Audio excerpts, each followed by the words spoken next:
Doctor Agarwal's கண் மருத்துவமனை இலவச கண் பரிசோதனையை வழங்குகிறது. Book appointment now.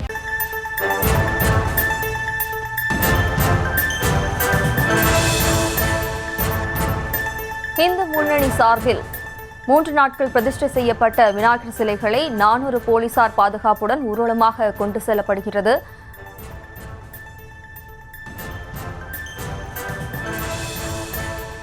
திமுக மாவட்ட பொருளாளர் ஏ.வி. சாரதி பங்கேற்று ஊர்வலத்தை கொடியசைத்து தொடங்கி வைத்தார்.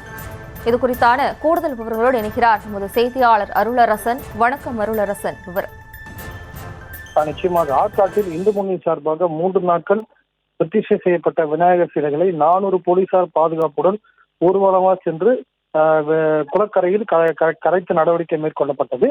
ராணிப்பேட்டை மாவட்டம் ஆற்காடு பகுதியில் விநாயகர் சதுர்த்தி விழாவை முன்னிட்டு 3 நாட்களாக பிரதிஷ்டை செய்து வழிபட்ட சுமார் 20க்கும் மேற்பட்ட விநாயகர் சிலைகள் இன்று இந்து முன்னணி சார்பாக மாவட்ட கோட்ட அமைப்பாளர் ராஜேஷ் தலைமையில் மாநில செயலாளர் ரவீந்திரன் சிறப்பு விருந்தினராக கலந்து கொண்டு தொழிலதிபரும் திமுக மாவட்ட பொருளாளருமான ஏ.வி. சாரதி இந்த நிகழ்வில் சிறப்பு விருந்தினராக கலந்து கொண்டு விநாயகர் ஊர்வலத்தை கொடியசை தொடங்கி வைத்தார்.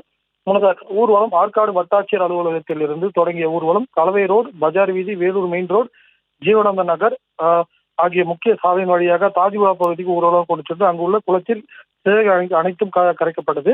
மேலும் நடைபெற்ற விநாயகர் ஊர்வலத்தில் மயிலாட்டம், ஒயிலாட்டம், கொக்கிலி ஆட்டம் உட்பட கேரளா மேலதாளங்கள் முழங்க நடந்த நிகழ்ச்சியில் ஏராளமான இந்து முன்னணி சேர்ந்த நிர்வாகிகள் கலந்து கொண்டு இந்த விநாயகர் ஊர்வலத்தில் சுமார் 400க்கும் மேற்பட்ட போலீசார் பாதுகாப்பு பணியில் ஈடுபட்டு இருந்தனர்.